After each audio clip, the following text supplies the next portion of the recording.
Bonsoir. Alors Amina Lanaya, vous êtes à la tête de l'Union cycliste internationale depuis 2017. C'est une fédération basée à Aigle en Suisse. Première femme directrice générale de l'UCI, une des rares femmes à la tête d'une fédération sportive, jeune aussi dans cette fonction. Vous avez lancé le premier Tour de France femmes en 2021. Votre combat, c'est promouvoir la diversité dans le sport, aussi bien au niveau de la représentation des genres que des continents. On va s'asseoir pour la suite de cette présentation. Bonsoir à toutes et à tous. Amina Lanaya, votre objectif, c'est faire du cyclisme un sport pour toutes et tous. Ce Tour de France femmes en 2021, ça a été votre plus belle victoire? Ça a été une de mes plus belles victoires, oui. Ça a vraiment été la consécration de tout un travail qui a été réalisé pendant plusieurs années, par l'UCI, mais également les organisateurs, les équipes et les athlètes aussi. Et ça a été pas mal d'obligations qu'on a dû imposer parce que le Tour de France féminin existait dans les années 50 jusque les années 80, 89. Ça s'est arrêté pour la simple et unique raison que ce n'était pas économiquement viable. Et donc on a dû attendre dans les années 2020 pour avoir vraiment la renaissance de ce Tour de France féminin.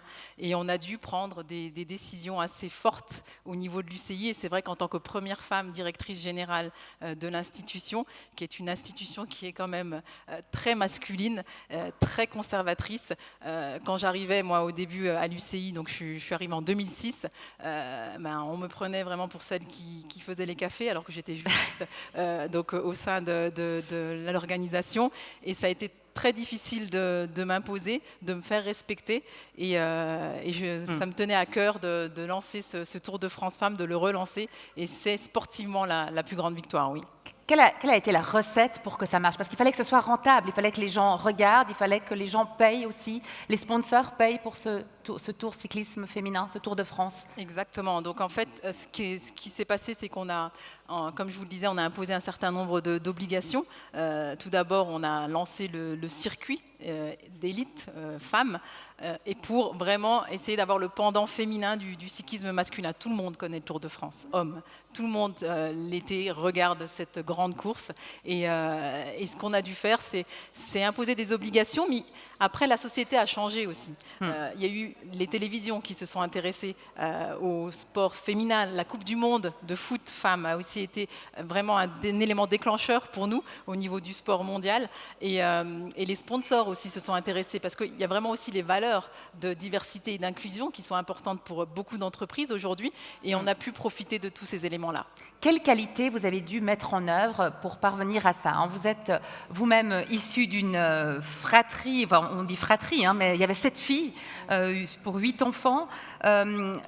Petite dernière de cette famille, est-ce que vos parents, par exemple, ont joué un rôle dans cette capacité que vous avez eue à vous imposer dans un monde d'hommes? Oui, mes parents m'ont vraiment inculqué les valeurs de persévérance, les valeurs aussi de travail, de confiance aussi en soi-même. Et ça, c'est extrêmement important, parce que j'ai eu beaucoup de moments où j'ai voulu baisser les bras au nom de l'institution aussi, parce que quand vous avez vraiment toujours des excuses pour vous dire on n'a pas les moyens de payer mieux les coureuses, on n'a pas les moyens de diffuser en live, en direct les courses, il faut vraiment avoir du caractère pour tenir. Et c'est vrai que quand on voit qu'aujourd'hui le salaire moyen d'une coureuse était en 2018 de 8 000 € par année, et qu'aujourd'hui on est passé à 90 000 €, je peux vous dire que c'est une grande victoire, et c'est uniquement grâce au travail de tous. Alors vous êtes à la tête de l'Union cycliste internationale. Est-ce que vous espérez être un modèle pour que d'autres femmes osent prendre des responsabilités au sein de cette fêtière? Alors, c'est tout ce à quoi j'aspire, vraiment. Et c'est vrai que j'encourage toujours les femmes dans le milieu qui ne sont pas encore assez nombreuses. Et c'est pour ça qu'on développe et qu'on met à disposition de femmes dans le monde entier des formations en leadership au féminin, parce que ça s'apprend. Il y a des tips à recevoir lorsqu'on veut diriger et lorsqu'on est une femme. Et c'est vrai que j'aimerais et j'espère être devenue un modèle en la matière. Et j'encouragerai toujours toutes les femmes du monde entier, parce qu'on a cette chance de toucher le monde entier, d'avoir des hautes fonctions dans la gouvernance de notre sport, mais aussi dans le sport en lui-même. Alors, je crois, je vois plus le sablier, donc je crois qu'on est arrivé au bout de notre temps. Ah, juste pile poil, vous voyez, on l'avait dans la tête, le sablier. Voilà, on va maintenant se tourner vers les questions du public, qu'on espère nombreuses. Est-ce que vous encouragez, Amina Lanaya, les parents à mettre leurs filles sur un vélo? Est-ce que le vélo, pour vous, plus que tout autre sport, est un symbole d'émancipation? Alors oui, c'est un symbole d'émancipation. Le vélo, c'est vraiment aussi un outil aussi de loisir, mais de mobilité. C'est le plein air. Ça sert vraiment à découvrir de nouveaux paysages, de nouvelles contrées, mais aussi à apprendre la résilience. Vous savez, le vélo, quand on le pratique en haute compétition, c'est un sport extrêmement difficile. C'est des heures et des heures d'entraînement. De faire le Tour de France Femmes pour n'importe quel être humain, que ce soit Tour de France ou Tour de France Femmes, c'est extrêmement exigeant. Et c'est au début ce que les gens disaient. Une femme, pour elle, c'est impossible de faire une épreuve par étapes aussi longue, aussi exigeante. Et lorsqu'on a aussi lancé le Paris-Roubaix Femmes, vous savez, c'est sur les pavés, Oui. on se disait qu'une femme ne pouvait pas. Et c'est absolument faux. Et ce sont des grandes championnes. Donc oui, le vélo est vraiment un moyen d'émancipation. Et ça, j'en suis persuadée. Quelle est votre formation académique, Amina Lanaya? Alors je suis juriste, donc je n'étais vraiment pas destinée à devenir directrice générale de l'UCI. J'ai commencé donc à l'Union cycliste internationale en tant que juriste il y a 18 ans. J'ai évolué dans l'organisation et encore une fois, c'était de la persévérance, ça a été de la patience, ça a été des sacrifices, mais j'ai quand même aussi eu beaucoup de chance parce que pendant les 7 années qui ont été assez calmes dans ma carrière, j'ai eu mes 2 superbes enfants, donc qui ont aujourd'hui 13 et 11 ans. Et j'ai toujours continué à travailler à 100%. J'ai toujours aussi veillé à leur donner la meilleure des éducations et j'espère que j'y parviens. Et voilà, donc voilà ma formation. Quelle est la position de l'Union cycliste internationale par rapport aux athlètes transgenres et à l'inégalité physique relative à cette situation? Alors c'est une bonne question. C'est une question qui nous a beaucoup occupés l'année dernière, où bien sûr nous avions donc la question des transgenres aussi, sur laquelle nous devions réglementer et ce que nous avons fait. Et donc on a laissé un libre accès donc à la pratique de l'activité cycliste aux athlètes transgenres dans les compétitions pour tous. Et parce qu'on avait eu aussi beaucoup d'opposition des athlètes non transgenres à la participation en termes d'inégalité, et nous avons dû prendre une décision en la matière, et ils sont libres de compétition sur les compétitions de cyclisme pour tous.